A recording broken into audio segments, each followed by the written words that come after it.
Magandang araw na muli mga boss. Pini-MS ko itong sasakyan ni customer dahil nga sa naka 100,000 kilometer na siya. At kung makikita nyo dito sa valve cover, meron siyang tagas ng langis.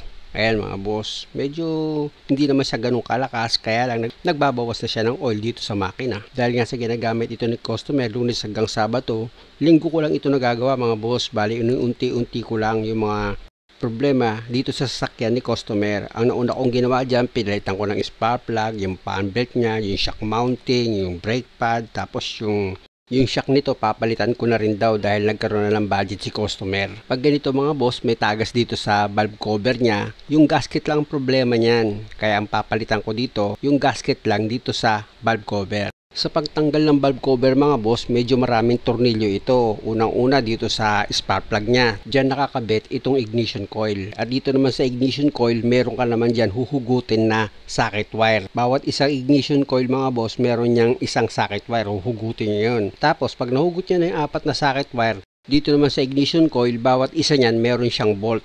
Kaya para mabunot niyo naman itong ignition coil, kailangan tanggalin niyo yung bawat bolt na nakalagay diyan. At dahil sa natanggal ko na ito yung ignition coil dito sa valve cover, isusunod ko naman dyan tanggalin yung mga socket wire sensor niya, pati itong hose. Ayan mga boss, kung makikita nyo yung mga tinatanggal ko. Alam nyo mga boss, medyo matrabaho lang talaga at marami kang tatanggalin na tornilyo dito sa valve cover kung ganitong klase yung sasakyan mo. Kaya ang diskarte lang mga boss, pag ganyan, tatandaan mo maigi yung bawat tatanggalin mo na parts or tornilyo. Yung sa mga socket wire sensor niya naman mga boss, hindi kayo dyan maliligaw kasi kung saan nakapwesto itong sensor nyo, dun din nakapwesto yung socket wire. Kaya wala kayong pagkaligaw na magkakapalit yung socket wire, hindi mangyayari yun. Maliban na lang na imali nyo talaga yung pagkabit. Siyempre naman mga boss, bago ko pinaguhugot itong mga socket wire dito sa sensor niya, tinanggal ko muna yung wire dito sa negative terminal ng battery. At para hindi kayo mahirapang iangat itong harness dito sa ibabaw ng valve cover mga boss, pati itong wire dito sa fuel injector, hinugot ko rin yung socket wire dyan. 4 lang naman yung huhugutin nyo na socket wire doon sa fuel injector niya mga boss. Tapos gamit ka na ngayon ng socket wrench na number 10. Sisimulan ko na ngayon tanggalin yung mga bolt dito sa valve cover. Lahat yan mga boss, yung nakapaikot dito sa valve cover niya, yung number 10 na bolt, tatanggalin ko lahat yan mga boss. Kaya kung ganitong klaseng sasakyan nyo, sasamahan nyo lagi yan ng kaunting tiyaga para hindi kayo nababagot pag ginagawa nyo yung sasakyan nyo, lalo na't ganito mga boss, nakita nyo, napakaraming bolt na nakalagay dito. Pag ganyan mga boss, maging maselang kayo kasi ang design ng bolt nito iba, meron siyang leeg. Hindi siya katulad ng ordinary na pag nalaglagan kayo, kaya nawalan kayo, pwede kayong bumili sa auto supply. Ito mga boss, medyo kakaiba yung bolt nito kaya mahirapan kayo maghanap. Kaya ang pinakamaganda yan kung kayo ang gagawa ng sasakyan nyo, samahan nyo ng pag-iingat. At dahil sa natanggal ko na yung mga bolt na nakapaligid dito sa valve cover, tinanggal ko rin itong inlet hose niya. At dito naman sa ibabaw ng valve cover mga boss, meron ka dyan tatanggalin na 5 bolt na number 10. Alam niyo mga boss, hanga ako sa sasakyan na to. Parang ayaw ipagawa Ang dami talaga niyang bolt Kung nakita niyo mga boss, naka-3 bolt na ako. Ito na yung pang-4. Ito na ngayon yung pang-5. Diba? 5 bolt. Yan pa lang sa ibabaw niya. Sa gilid, meron pa akong tinanggal. Dami nga. Ay nako, sa wakas, natanggal ko na yung mga bolt mga boss. Sisikwatin ko na ngayon itong valve cover. Kung makikita niyo, gumamit ako ng flat screw dyan, pansikwat dito sa valve cover.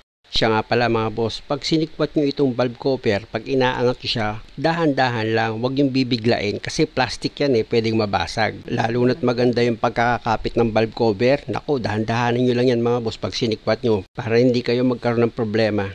Nakita nyo naman, di ba, naiangat ko na itong valve cover ilulusot nyo lang yan, medyo tiyagain nyo lang ng konti para mailusot nyo ng maayos dito sa harness niya. At dahil nga sa natanggal ko na itong valve cover mga boss, ito na ngayon yung nabili ni customer na valve cover gasket. Original daw yan, sabi ni customer mga boss. Sabi niya, original daw. Kaya ang una kong gagawin dyan mga boss, tatanggalin ko muna siyempre itong lumang gasket dito sa valve cover. Iaangat nyo lang yan mga boss, itong lumang gasket niya. Nakita nyo naman kung paano ko ginagawa, Gagayahin nyo lang naman yan. Yan namang gasket mga boss, pag tinanggal nyo yan, kahit biglain nyo na yan, total papalitan nyo na rin naman yan ng bago. At pag natanggal nyo na yung lumang gasket mga bossing, gamit ka ng malinis na basahan, punasan mo itong valve cover mo, yung pagkakabitan mo ng bagong gasket. Para naman pag inilagay mo itong bagong gasket mo, sigurado ka na walang dumi na makakaharang dyan. Kasi itong style ng valve cover yung mga boss, meron niyang guide na pagtutusukan ka dito sa valve cover. Ididiin mo siya. Kung nakikita nyo, diba, idinidiin ko siya.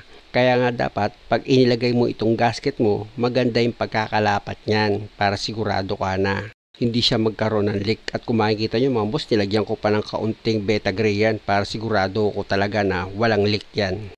Sulyapan nyo mga boss itong loob ng makina yan, diba? Kita nyo, ang linis. Rev Exporter yung ginagamit kong pamplasing dyan mga boss every time na nag-chase oil ako. Bali magdadalawang taon ko pa lang atang inaalagaan itong sasakyan ni customer. Kaya naman kami nagkakilala ni customer sa comment section dahil nga ang problema ng sasakyan niya, mainit itong makina tapos maingay.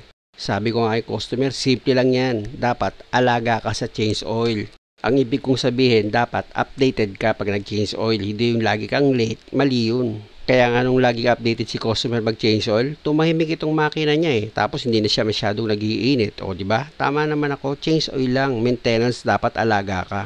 Balik na nga ako sa trabaho mga boss. Kung makikita nyo mga boss, inuna ko munang inilagay yung 5 bolt dito sa ibabaw ng valve cover. Ituro ko mga boss yung 5 bolt na inilagay ko. Ayan, yung isa, tapos yung pangalawa, yung pangatlo, yung pang-apat, ayun yung pang-5. Ayan yung 5 bolt na nasa ibabaw nitong valve cover. Tapos, dito naman tayo ngayon sa gilid mga boss. Sa gilid mga boss ng valve cover, medyo marami yan. Diyan mga boss, sasamahan mo talaga ng kaunting tiyaga. Kung makikita nyo mga boss, ang diskarte ko dyan, pinakapit ko muna itong mga bolt dito sa thread niya bago ko yung higpitan. Ayan mga boss, yung tinuro ko, diba? Yung nakapaligid na yan. Puro bolt yan dito sa valve cover. At dahil nakita nyo na yan mga boss, gagamit kayo ngayon dyan ng socket wrench na number 10. Higpitan nyo na yan mga boss. Sa paghigpit naman yan mga boss, huwag naman yung sobra-sobra sa paghigpit. Ang mahalaga sa paghigpit na gagawin nyo, i-balance nyo siya. Dapat yung pagkakahigpit nyo, pantay-pantay.